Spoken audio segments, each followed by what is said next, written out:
무린맹의 본사는 산맥의 중심, 운무가 자욱한 봉우리 위에 자리 잡고 있었다. 사계절이 동시에 머무는 듯한 곳, 아래 계곡에는 여름비가 쏟아지고 위쪽 절벽에는 겨울 서리가 내렸으며 산허리에는 가을빛 단풍이 흐드러졌다. 그 모든 계절을 꿰뚫는 길 하나가 구름을 가르며 본산으로 이어졌다. 오지는 그 길의 첫 돌계단 앞에 섰다. 바람이 스치며 종소리 같은 낮은 울림을 남겼다. 그 울림은 단순한 바람이 아니라 본산 자체가 내는 호흡 같았다. 사부는 종려 지팡이를 짚으며 중얼거렸다. 본산은 사람을 시험하지 않는다. 다만 들어오는 자가 스스로를 시험하게 할 뿐. 유나가 긴장된 눈빛으로 주위를 둘러보았다. 산문 앞에는 검은 갑옷을 입은 문지기 둘이 서 있었다. 그들의 손에는 칼 대신 긴 곤봉이 들려 있었다. 곤봉은 단단한 철목으로 만들어져 있었고 그 표면에는 수많은 흠집이 새겨져 있었다. 문지기 중 한 명이 앞으로 나섰다. 이름을 밝히라. 오진. 오진은 망설이지 않고 대답했다. 문지기의 눈빛이 잠시 흔들렸다. 이미 소문을 들었을 것이다. 강 위에서 다리를 건넌 청년 들판에서 물의 판결을 세운 사내, 이름을 스스로 새로 불러낸 자. 그러나 소문이 곧 허락은 아니었다. 맹의 문턱은 누구에게나 열리지 않는다. 내 발걸음이 무겁지 않음을 증명해야 한다.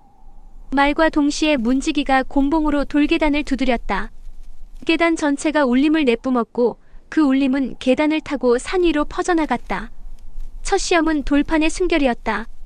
본산의 첫 마당은 거대한 원형 돌판으로 그 위에는 6개의 물그릇이 삼각을 이루며 배치되어 있었다. 물그릇의 표면은 고요했지만 서로의 떨림이 미세하게 공명하며 연결되어 있었다. 맹주의 부관이 나타나 설명했다. 네 발이 돌판을 밟을 때 6 물그릇이 동시에 흔들리면 통과다. 하지만 종대는 울리지 않아야 한다. 종이 울리면 네 발걸음은 지나치게 무겁다는 뜻이다. 오지는 숨을 길게 들이마셨다. 들어오는 숨을 발끝으로 내려보내고 발의 무게를 고르게 분산했다. 첫 발을 내디뎠다. 물그릇 하나가 늦게 흔들렸고 하나는 너무 빨리 멈췄다. 오지는 즉시 호흡의 위치를 바꿨다. 가슴에 들숨을 배 쪽으로 낮추자 허리에 미세한 회전이 바뀌었다. 같은 보폭, 다른 호흡. 그 순간 6 물그릇이 동시에 빛을 머금은 듯 일렁였다. 종대는 여전히 잠잠했다. 사람들이 숨죽인 채 지켜보는 가운데 오지는 돌판 중앙의 작은 흠집 위에 발을 얹었다.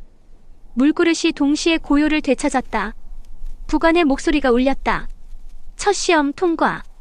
두 번째 시험은 소리의 그림자였다. 부관이 손을 들어 올리자 마당 한쪽에서 휘파람 소리가 흘러나왔다. 규칙이 없는 듯 들쭉날쭉한 휘파람이었다. 그러나 그것은 단순한 장난이 아니라 공기를 접어넣는 기술이었다. 접는 자의 방식과 닮았지만 이번 소리는 아기가 없었다. 오지는 눈을 감았다. 소리의 주름이 어디에서 시작해 어디로 접히는지 느껴졌다. 그는 손끝으로 허공의 얇은 주름 하나를 살짝 펴냈다. 한 줄이 펴지자 옆의 줄이 스스로 풀리며 서로 기대어 정리되었다. 주름은 완전히 펴지지 않았지만 더 이상 소리를 해치지 않았다. 휘파람은 곧 단순한 바람 소리로 가라앉았다. 부관이 고개를 끄덕였다. 두 번째 시험 통과. 세 번째 시험은 이름의 무게였다. 부관은 작은 나무패를 내밀었다. 맹의 마당에 들어선 자는 반드시 이 패에 이름을 새긴다. 너는 무엇을 쓸 텐가? 오지는 목패를 들여다보다가 붓을 잡았다. 그러나 그는 글자를 쓰지 않았다. 대신 아주 작은 점 하나를 패의 뒷면에 찍었다. 너무 작아 아무도 알아볼 수 없는 점. 부관이 눈을 좁혔다. 이름을 쓰지 않겠다는 뜻이냐? 아닙니다. 오늘은 이름을 숨에 넣습니다. 점은 햇빛과 어둠을 마실 때마다 번져나갈 겁니다. 언젠가 선이 되면 그 선이 제 이름을 말해줄 것입니다. 부관은 잠시 침묵하다가 고개를 끄덕였다. 세 번째 시험 통과. 종대가 낮게 떨리며 내일의 울림을 예고했다. 오지는 그 떨림을 가슴속에 접어넣었다. 오늘의 시험은 끝났지만 본산의 진짜 길은 이제부터였다. 오지는 3가지 시험을 통과하고 본산 안으로 들어섰다. 문 너머에는 거대한 회랑이 뻗어 있었다. 회랑의 벽에는 수백 개의 이름패가 걸려 있었는데 그것은 무린맹에 발을 들인 모든 이들의 기록이었다. 어떤 이름은 힘차게 빛을 뿜었고 어떤 이름은 흐릿하게 발해 있었다. 시간이 그 무게를 판단하는 듯 했다. 유나는 숨을 죽이며 벽을 바라보았다. 여기에 강호의 모든 이름이 걸려있네. 사부는 낮게 대답했다. 빛이 강한 이름일수록 강호의 중심에 있었던 자들이다. 그러나 빛은 곧 그림자도 나는다. 저기 희미해진 이름들은 스스로를 지켜내지 못한 자들이지. 오지는 자신이 찍은 작은 점을 떠올렸다. 언젠가 그 점이 선이 되어 이 벽에 새겨질 날이 올까? 아니면 바람 속에서 사라질까? 그러나 그는 흔들리지 않았다. 회랑 끝에는 넓은 마당이 있었다. 그곳에는 수십 명의 무인들이 모여 있었다. 각지에서 온 수련자들이 본산에 들어오기 위해 마지막 관문을 기다리고 있었다. 중앙에는 맹의 부대표격인 인물이 앉아 있었다. 이름은 강소연, 나이는 30 중반쯤 되어 보였으나 눈빛은 노련했다. 그가 입을 열었다. 강호는 이름으로 움직인다. 하지만 이름은 거래될 수도 있지. 무린맹의 마당에 들어온 너희는 오늘 이 자리에서 이름을 시험받을 것이다. 부관들이 커다란 상자를 열었다. 안에는 수많은 목패가 들어있었다. 각각의 패에는 이름이 새겨져 있었는데 그 중에는 이미 사라진 문파의 이름도 있었다. 강소연은 말했다. 이름은 무기다. 너희가 어떤 이름을 쥐느냐에 따라 길이 달라진다. 원하는 이름을 고르라. 하지만 그 이름이 너를 감당할 수 없다면 내 몸이 부서져 나갈 것이다. 사람들이 조심스레 목패를 집어들었다. 어떤 이는 오래된 문파의 이름을, 어떤 이는 강호에서 사라진 고수의 이름을 고르기도 했다. 이름을 고른 자들은 즉시 그 무게를 견뎌야 했다. 이름의 기억이 그들의 몸을 짓눌렀다. 유나가 오진을 바라보았다. 오진, 어떤 걸 고를 거야? 오진은 상자 속을 들여다보았다. 그러나 그는 손을 뻗지 않았다. 대신 상자 뚜껑 안쪽의 빈 공간에 손끝으로 작은 선 하나를 그었다. 사람들이 술렁였다. 이름을 고르지 않아? 강소연이 눈을 가늘게 떴다. 왜 고르지 않지? 내가 감당할 수 없는 무게라서. 오진은 담담히 대답했다. 제 이름은 이미 제 숨에 있습니다. 다른 이름을 빌려 무게를 버티는 것은 제 길이 아닙니다. 순간 마당의 공기가 무겁게 가라앉았다. 몇몇 무인들이 코웃음을 쳤다. 거만하군. 강호의 이름조차 빌리지 않겠다니. 저자가 정말 소문의 그자인가? 강소연은 미소를 지었다. 그러나 그 미소는 도전의 불꽃을 품고 있었다. 좋다. 그렇다면 내 이름을 증명해보아라. 다른 이들은 이름을 빌려 시험을 견디지만 너는 내 자신의 숨으로 버텨야 한다. 그가 손을 휘젓자 마당에 있는 모든 목패들이 동시에 떠올라 허공을 맴돌았다. 각각의 이름에서 기운이 흘러나와 하나의 폭풍을 이루었다. 수십 개의 이름이 동시에 덮쳐오는 상황. 유나가 숨을 삼켰다. 오진, 위험해. 오진은 눈을 감았다. 그리고 천천히 손끝을 들어 올렸다. 숨결이 허공에서 얇은 선을 그렸다. 선은 하나였지만 마치 거울처럼 수많은 이름의 기운을 나누어 냈다. 폭풍은 선을 따라 갈라졌고 각각의 기운은 서로 충돌하며 사라졌다. 남은 것은 단 하나, 그의 발걸음에서 뻗어나온 고요한 호흡뿐이었다. 강소연이 박수를 쳤다. 이제 알겠다. 내 이름은 거짓이 아니다. 너는 스스로를 짓는 길 위에 있구나. 그러나 그 순간 마당의 한쪽에서 검은 그림자가 솟구쳤다. 이름을 빌리지 않고 스스로의 이름을 쓰겠다던 또 다른 청년이 갑자기 칼을 뽑아들었다. 그의 눈빛은 광기로 가득했다. 내 이름은 강호의 피로 새겨진다. 오진, 내 놈의 이름을 지워 내 이름을 올리겠다. 칼끝이 번쩍였다. 사람들은 경악하며 뒤로 물러났다. 하지만 우진은 한 발도 움직이지 않았다. 오히려 그는 손끝을 허공에 대고 조용히 숨을 그었다. 칼끝이 그의 눈앞에 다다르는 순간 공기 속에 얇은 선이 빛났다. 칼은 선에 걸려 방향을 틀었고 허공을 가르며 비껴나갔다. 청년은 균형을 잃고 쓰러졌다. 오진은 그를 바라보며 낮게 말했다. 이름은 피로 새기는 것이 아니다. 숨으로 지키는 것이다. 마당은 고요에 휩싸였다. 사람들은 더 이상 조롱하지 않았다. 그들은 눈앞에서 본 장면이 거짓일 수 없음을 깨달았다. 오진의 이름은 빌린 것이 아니었다. 그것은 스스로를 새겨낸 이름이었다. 강소연이 자리에서 일어나 선언했다. 오진, 너는 이제 본산의 마당에 설 자격이 있다. 하지만 기억하라. 이름을 지키는 것은 오늘로 끝나지 않는다. 내일, 모레, 그리고 죽는 날까지 계속 이어져야 한다. 우진은 고개를 끄덕였다. 그의 발걸음은 무겁지 않았으나 그 길은 이미 돌이킬 수 없는 길이었다. 밤이 깊자 본산의 마당은 고요해졌다. 수련자들은 배정받은 방으로 흩어졌고 유나와 우진 역시 좁은 객실에 자리를 잡았다.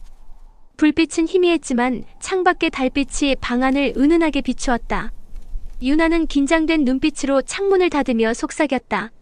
오늘 하루만 해도 수많은 눈이 당신을 지켜봤어. 강호는 그렇게 쉽게 마음을 주지 않아. 내일은 더 큰 시련이 기다릴 거야. 우진은 고개를 끄덕였다. 알고 있어. 하지만 길을 택한 이상 멈출 수는 없어.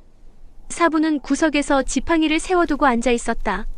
눈을 감은 듯 보였지만 호흡은 고요했다. 그는 졸고 있는 것이 아니라 늘 그렇듯 한순간도 방심하지 않는 상태였다.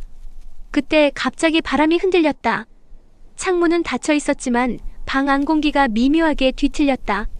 마치 어딘가에 보이지 않는 틈이 열리는 듯한 느낌. 우진은 즉시 눈을 떴다. 왔군.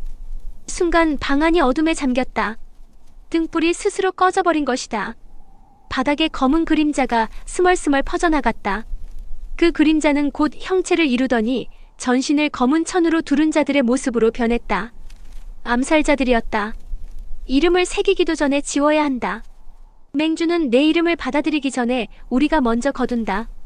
칼날이 번쩍이며 방 안을 가르자 유나가 비명을 삼켰다. 그러나 우진은 움직이지 않았다. 오히려 그는 발끝으로 방바닥에 작은 원을 그렸다. 원은 보이지 않았으나 그 원 안에 들어온 자들의 움직임이 미묘하게 느려졌다. 이 원 안에서는 내 그림자조차 숨을 맞춰야 한다. 암살자 하나가 달려들었으나 그의 발걸음은 갑자기 늪에 빠진 듯 무거워졌다. 칼끝은 우진에게 닿기도 전에 공기 속에서 꺾였다. 우진의 손끝에서 그어진 얇은 선이 칼의 궤적을 바꾸어 놓은 것이다. 유나는 목봉을 움켜쥐고 방 한쪽에 선 또 다른 자를 막아냈다. 목봉이 부딪히자 불꽃이 튀듯 소리가 울렸고 그 울림이 다른 암살자의 귓가를 흔들었다. 그는 순간 방향 감각을 잃고 비틀거렸다. 사부가 천천히 눈을 떴다. 지팡이가 바닥을 두드리자 방 안의 그림자가 흩어졌다. 그림자는 더 이상 모이지 못하고 마치 바람에 쓸린 연기처럼 사라졌다. 짧은 침묵 후 우진은 창문을 열었다. 밤하늘이 드러났고 멀리 본산의 가장 높은 누각에서 은빛 불빛이 흔들렸다. 그것은 단순한 등불이 아니라 누군가의 시선이었다. 맹주가 보고 계시는군. 사부가 낮게 중얼거렸다. 오늘의 시험은 본산이 낸 것이 아니다. 맹주의 허락 없이 움직이는 세력이 있다는 뜻이지. 강호의 심장은 언제나 갈라져 있다. 유나는 떨리는 숨을 고르며 물었다. 그럼 이제 어떻게 되는 거예요? 우리를 죽이려는 자들이 본산 안에도 있다면? 우진은 담담히 대답했다. 그렇기에 맹주를 직접 만나야 한다. 내 이름을 지우려는 자들 앞에서 내 이름을 맹주의 귀에 직접 새겨야 한다. 다음 날 새벽 본산의 중앙 누각에서 종이 울렸다. 모든 수련자들과 무인들이 모여드는 가운데 맹주가 모습을 드러냈다. 그는 백발이었으나 얼굴에는 세월의 흔적이 거의 없었다. 마치 산의 그림자가 사람의 형체를 빌려 나타난 듯한 기운. 그의 목소리는 바람 같았다. 강호는 늘 새로운 이름을 갈망한다.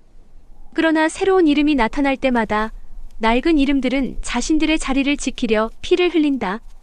그는 우진을 향해 시선을 돌렸다. 너 우진.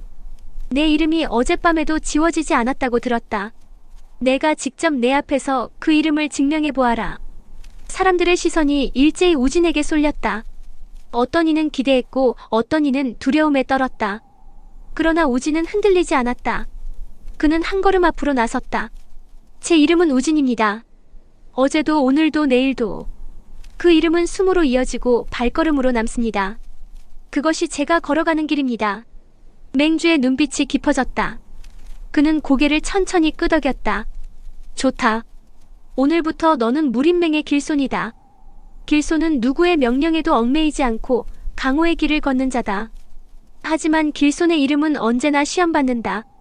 견딜 수 없다면 그 자리에서 사라지게 될 것이다. 우진은 고개를 숙였다. 감사합니다. 제 이름이 길 위에서 사라지더라도 저는 끝까지 걷겠습니다. 사람들 사이에서 웅성거림이 일었다. 어떤 이는 그의 결단에 감탄했고 어떤 이는 여전히 의심의 눈길을 보냈다. 하지만 분명한 것은 하나였다. 이제 우진의 이름은 본산에서도 지워지지 않는 울림이 되었다는 사실이다. 유나는 그 곁에 서서 미소 지었다. 당신의 이름이 드디어 강호의 심장에도 닿았어. 사부는 하늘을 올려다보며 중얼거렸다. 하지만 진짜 시련은 이제 시작이다. 강호의 길은 언제나 피와 배신으로 얼룩지니까.